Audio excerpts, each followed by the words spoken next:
Hey everyone, welcome to the show. Thank you for joining. My name is Tony Glasgow, and today I'll be talking with former MLB pitcher Sam Freeman. He played a little bit in the Dallas-Fort Worth area with the Texas Rangers, other teams as well, and he's here to talk about his career and everything that he's doing right now. So go ahead and introduce yourself, Sam. How you doing this morning? I'm good. How you doing, everybody? Glad to be here. Glad to be speaking with you, sir. All right. As I mentioned, you are a former MLB pitcher, and you've you were in the league for about 9 years, you said. So just kind of tell us the start of Sam Freeman. How'd you start? Where you from, and what's going on with that?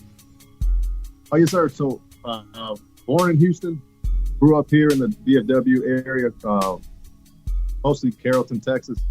Went to Hebron High School. Oh, all right. Grew up playing a lot of different sports in this area, and then from there, JUCO in North Central in Gainesville, Texas, and then just kind of off to different stops throughout the years.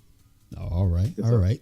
So did you, I didn't know North Central was in your career. Did you play there with Colin as well?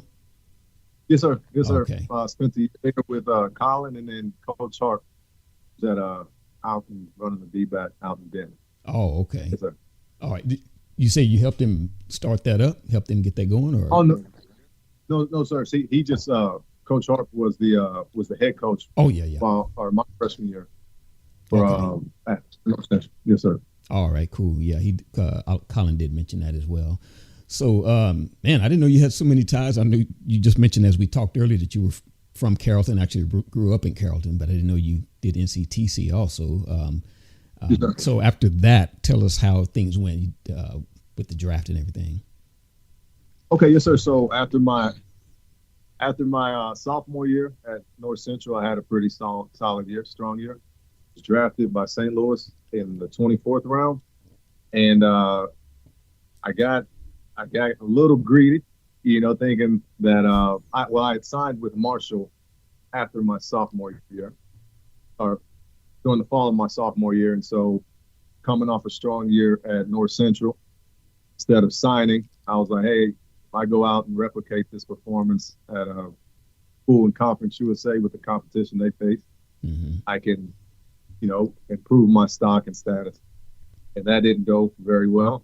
And so I spent the semester at Marshall, didn't really work out there, and then transferred to Kansas.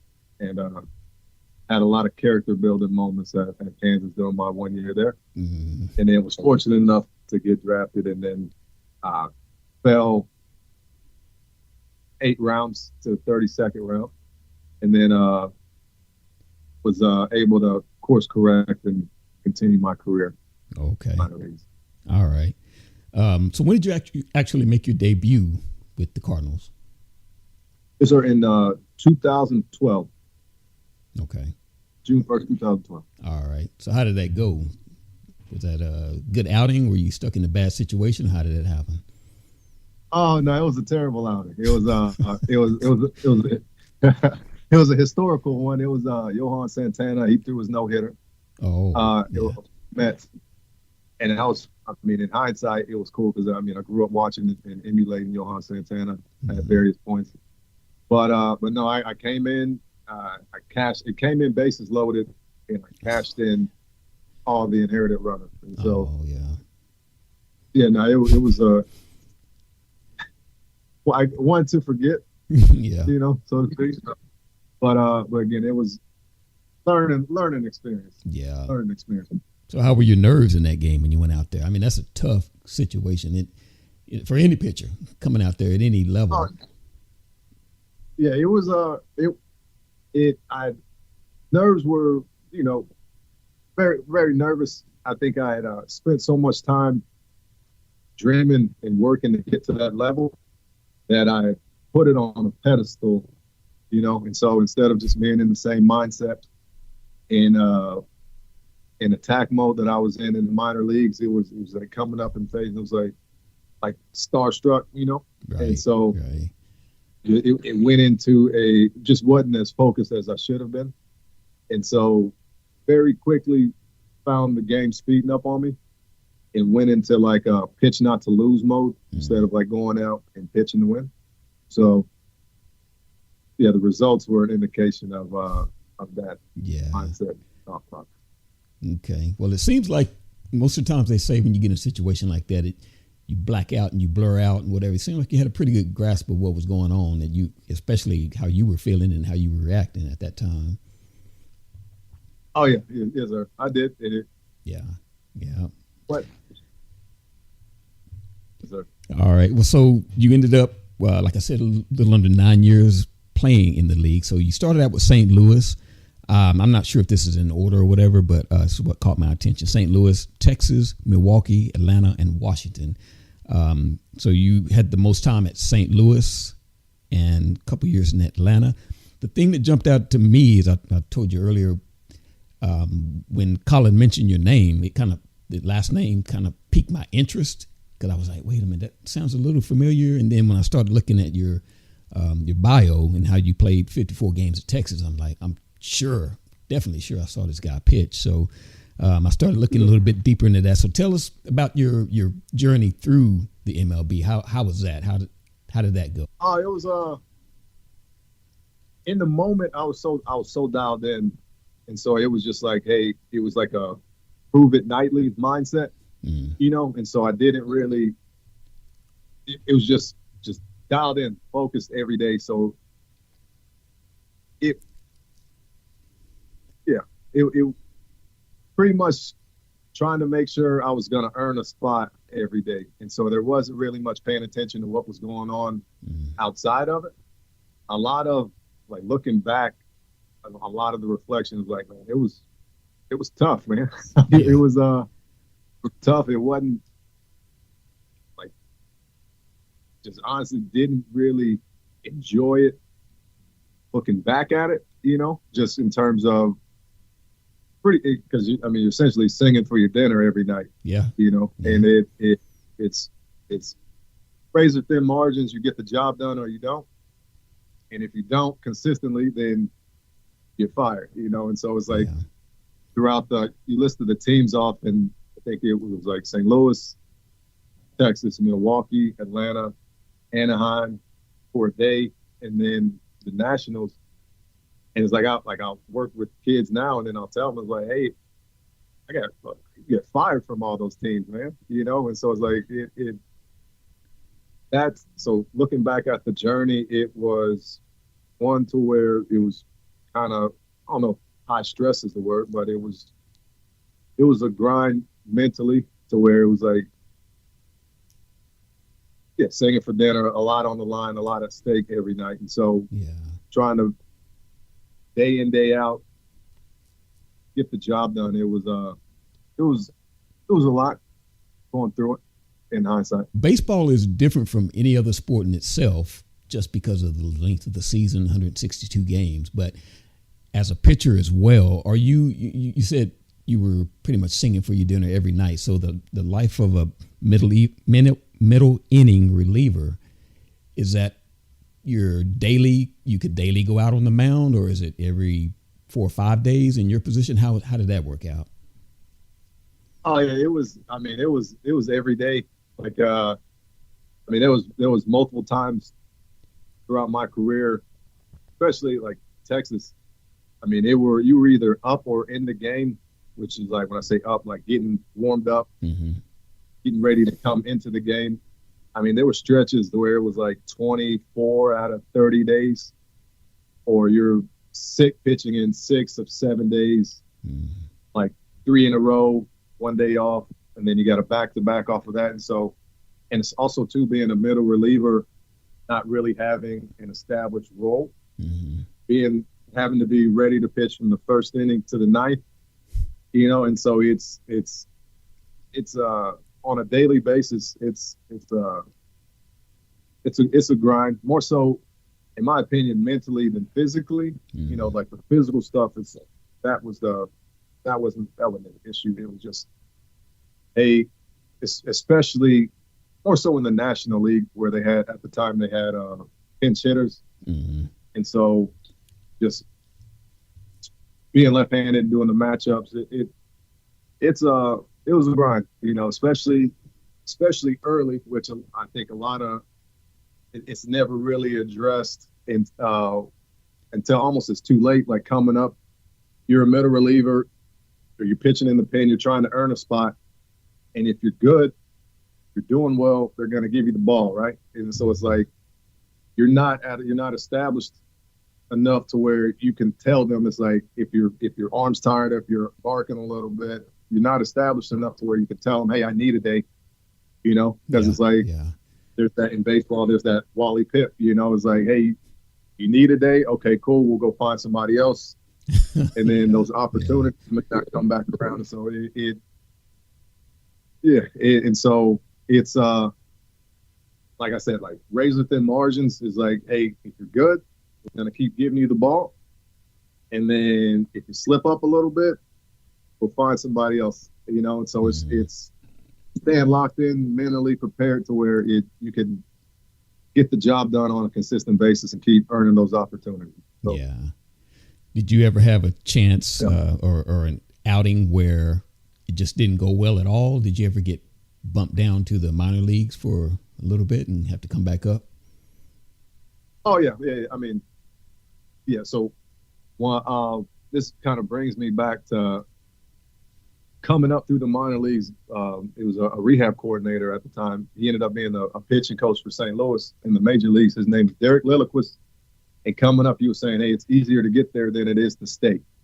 And at the time, I didn't know what that meant, but I quickly found out that it's like, hey, as hard as it is to get to the major leagues, it's probably 10 times harder to stay there, And so, I mean, I had numerous outings, especially just throughout my entire career, but especially early on, to where it was giving up a crooked number, And I think the first time I got called up, I was up for maybe 3 weeks or a month, and a lot of that time was pitching in mop-up situations. We call it like up 5, down 5, to where essentially it's like game is out of hand enough to where if we throw you in there and you melt down, we're fine, Really? And so I had a few of those early, and then just throughout the course of my career, there was definitely sprinkled in there. Yeah.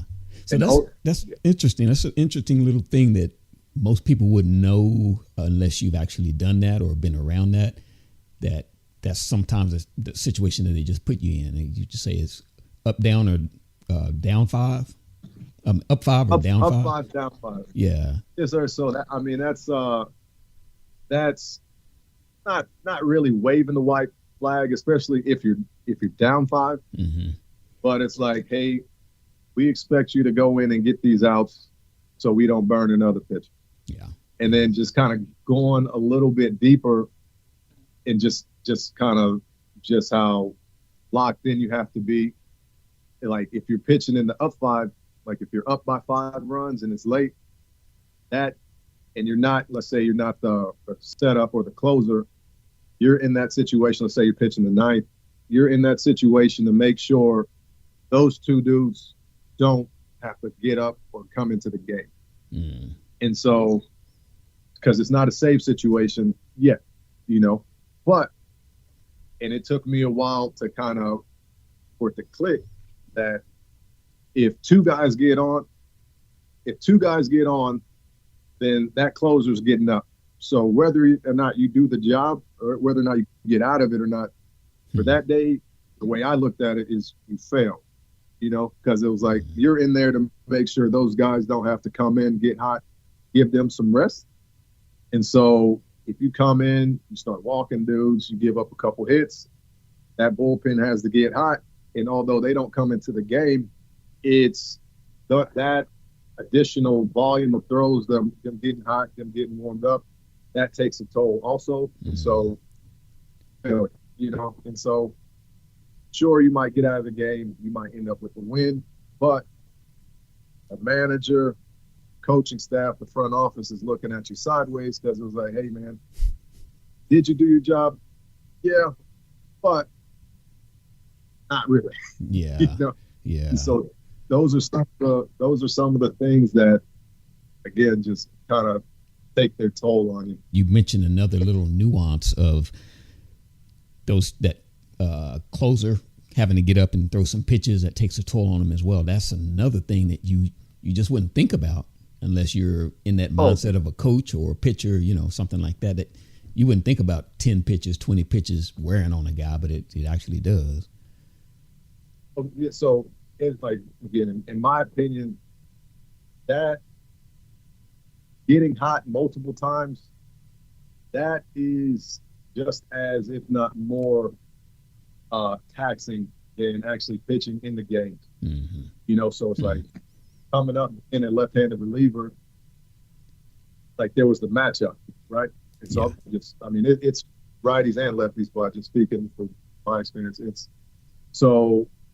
say with Texas, if 7, 8, and 9 are left-handed, and they're at 3 spot now, or they're at the 4 spot in the order, they're calling down is like, hey, Freeman, get ready for 7, 8, 9. So you're 2, 3 batters away.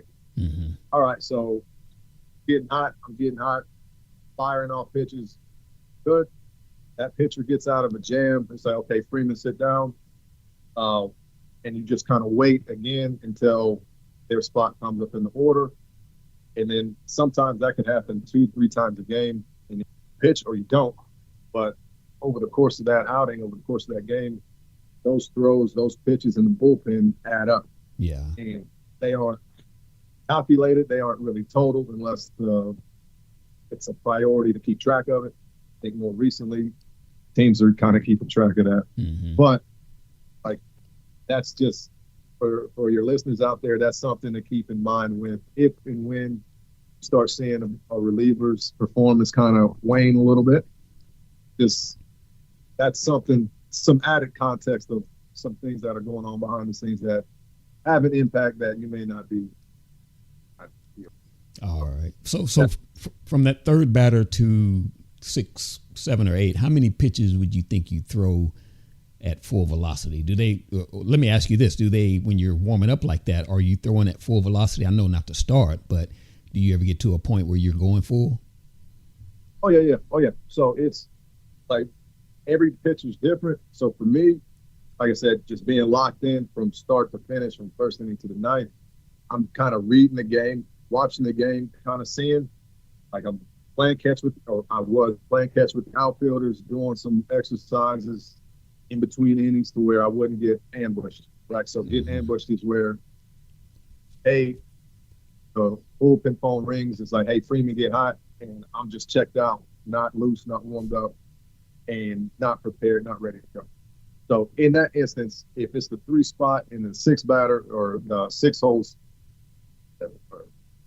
is 2 batters away, 2, 3 batters away, it would, with me already kind of having a head start and getting loose, I could be ready in as few as 5 pitches. Mm-hmm. And throughout the routine, I would just throw 2 of each pitch until I was hot, if I had the time.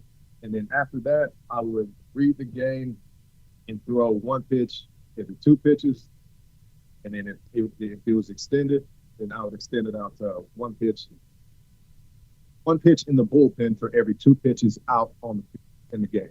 You did mention, I heard you mention that you're a lefty. I didn't remember that or didn't hear that, but we've got a young lefty coming up right now that Colin's training right now. So for all the left-handers out there, are there any pointers that you want to give out, or anything, little tricks or inside information like you just were talking about? Because that's good stuff. Oh, yes, sir. Lefties, I throw inside the left-handed hitters. That's something that I was kind of late to the party on for me. And once I got comfortable doing that allowed me to just really take my game to the next level. And this is, I guess, left-handers, yes, but just all pitchers in general coming up, they just practice throwing in on batters, on hitters, whether they're a left-handed hitter or right-handed hitter, attacking inside. In high or low? Doesn't matter. Out, preferably up and in, like around the hands. Yeah.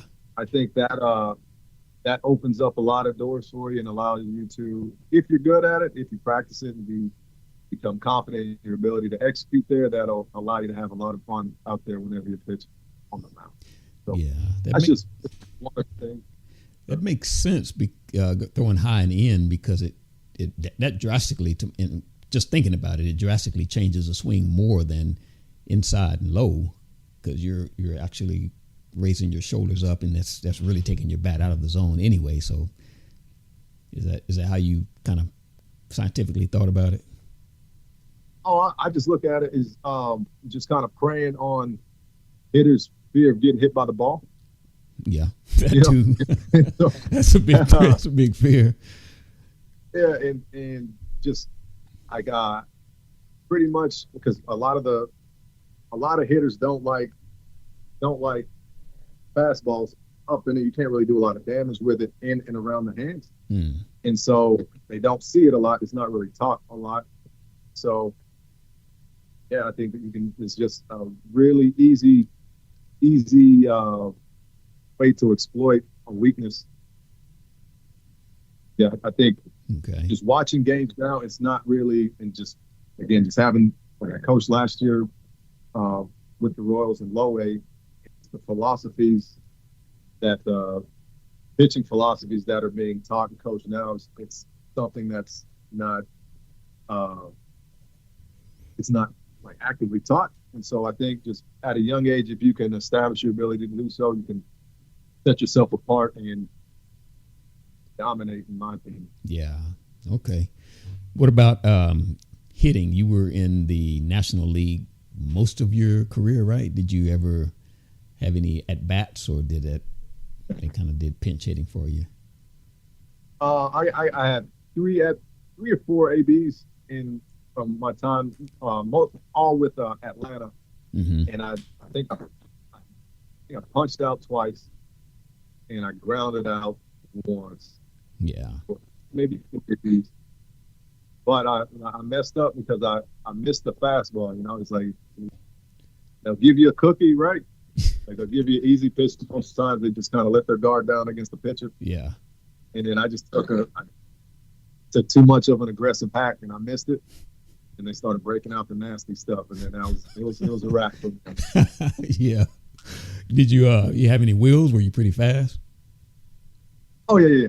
Like, so I played center field, and I played center field in college, and while I was playing, I prided myself on just being athletic and being fast. Mm-hmm. And so I could run a little bit back in the day. Yeah. Okay. I could. All right. Where was your last stop? Playing, I went and played in independent in the Atlantic League for the Gastonia Honey Hunters back in 2023. Okay. That was wild. Say that name again. The what? Gastonia Honey Hunters. Honey Hunters. Yes, sir. Okay. So that team. There's a team in Gastonia now, but the Honey Hunters no longer exists. There was a lot of shenanigans that took place that season. Yeah. And the amount of the list of things that I experienced that I'd never seen before grew longer by the day. It was crazy. Yeah. Oh yeah. Yeah. So that was towards the end of your career, were you shocked at the things that were going on? You're talking financially, baseball wise, or management wise, or just player wise, or what was that? Everything. Management wise, there's like a 45-minute documentary on all the things that happened, or a lot of the things that happened with that team throughout the year. We had just small example is we were playing in Southern Maryland, and we had our first off, you're essentially paying to play when you're in those leagues, playing in film. And so a lot of the guys are dependent on those paychecks that we were getting. And at the time, the players on the team were getting the paper checks instead of like the direct deposit. And so the management would hand those checks out on Friday after the game. I was like, what's going on? And at one point, they had handed the checks out and had to take them back because they handed them out too early. Oh, dang. So apparently, they were waiting till after the game. So if people went to try and deposit or cash them, they wouldn't bounce. Or they had to wait until the Monday. Yeah. And so I myself had a couple checks bounce.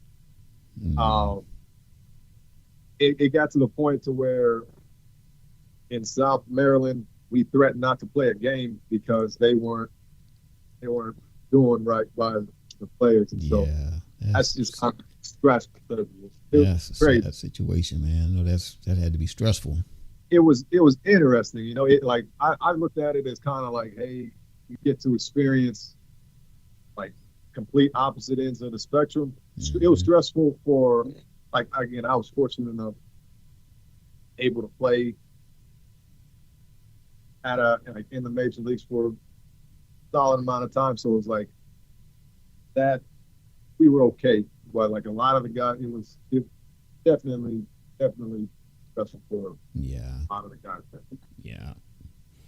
All right. So when you wrapped up your career, what did you do in the immediate time? I know what you're doing now, but what did you do in the immediate time after you finished? Yes, sir. So I was fortunate enough. I started seeing the light at the end of the tunnel, it was like, all right, probably not going to get another opportunity. So I started reaching out to former coaches and managers and getting some feelers on coaching. Mm-hmm. And so I was able to pretty quickly get hired on with the Kansas City Royals as a minor league pitching coach. Okay. So I did that for a year. And that was a good experience. Definitely learned a lot. Helped me transition to what I'm doing now. Okay. So let's talk on that a little bit right now. What exactly are you doing, and who are you working with, the age groups that you're working in, and where are you doing your training? Yes, sir. Yes, sir. So I am doing private pitching instruction now, and I'm working with athletes as young as 6 all the way up to the oldest I have now, I believe, is 17, 18. And so I work out of Prosper, Texas, locally, and I work out of there's a facility called Fit Athletics in Aubrey, Texas, just right across from Roswell High School off Naval Road. Okay, all right. And so, yes, sir. So what I like to do is just treat my interactions with the athletes that I work with now as if I knew then what I know now type of thing. Yeah. And so that's my approach with the athletes that I'm working on. Pretty much like I've seen a lot of baseball fall through the cracks, so to speak. And so I think just with the games, a lot of the games being played, and just kind of how spread thin a lot of the coaches are just from the volume of players that they have to work with. Mm-hmm. A lot of like important development just kind of it can't happen just from those issues, you know. So my approach with it is kind of trying to fill those cracks, so to speak. Okay. Yeah, it seems, I don't know, maybe if the population of sports in general has grown, but it seems that high school coaches, you know, even travel league coaches don't have the time to put in to develop players in general. And pitching is one of those things that it's so mechanical. It's so mechanical. And it's right after that is going to be your swing. It's the second most mechanical. But I never did play baseball or anything like that, but it just seems like that all of the sports that are coming up, you have to have some outside training, and you have to have someone that's really specific to what you do. And is that pretty much what you do? You kind of focus in on what the positives of the athlete are, and you trying to develop that more. Oh, yes, sir. So like I've thought about it recently, and it's like, so my biggest goal is at the end of the day,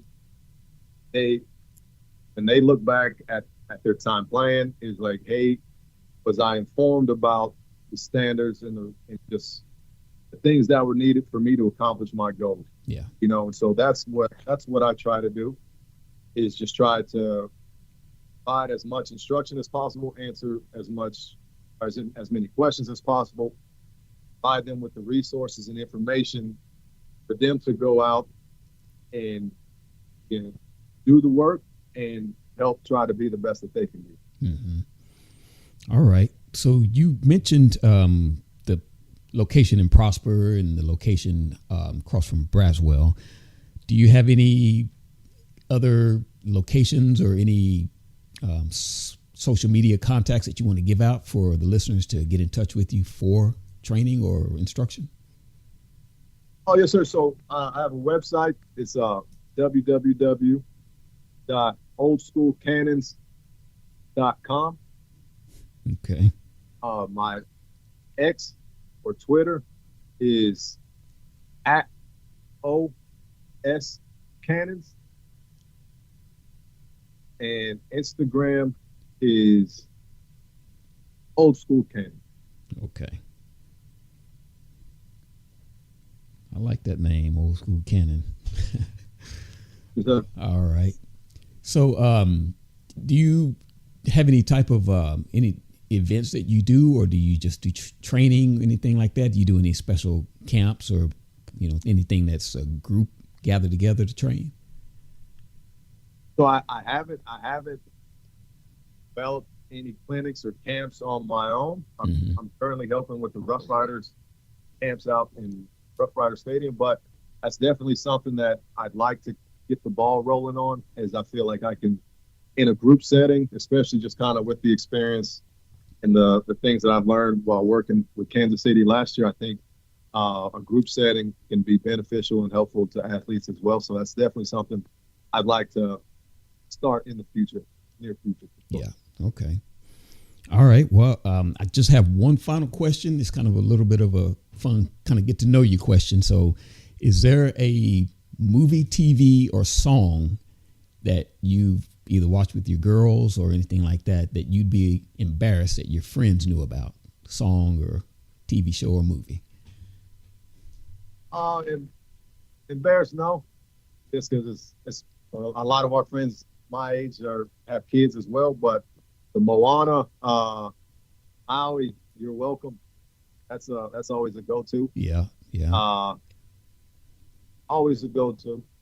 I find it's always applicable whenever because kids, they always ask for a lot of stuff often. Yeah. Sometimes those thank yous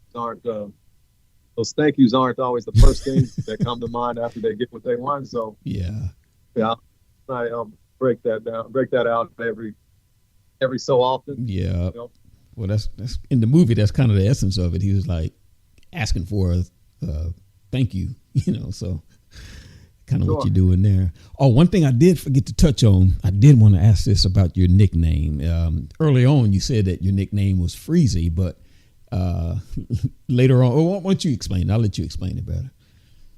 Oh, so Freezy, it was just being dumb. That was probably like early 20s, and like Lil Wayne was out he was real hot. Yeah. With his music out, called him Weezy. So with the two first letters in my last name, FR, it just rhymed, so I just quick.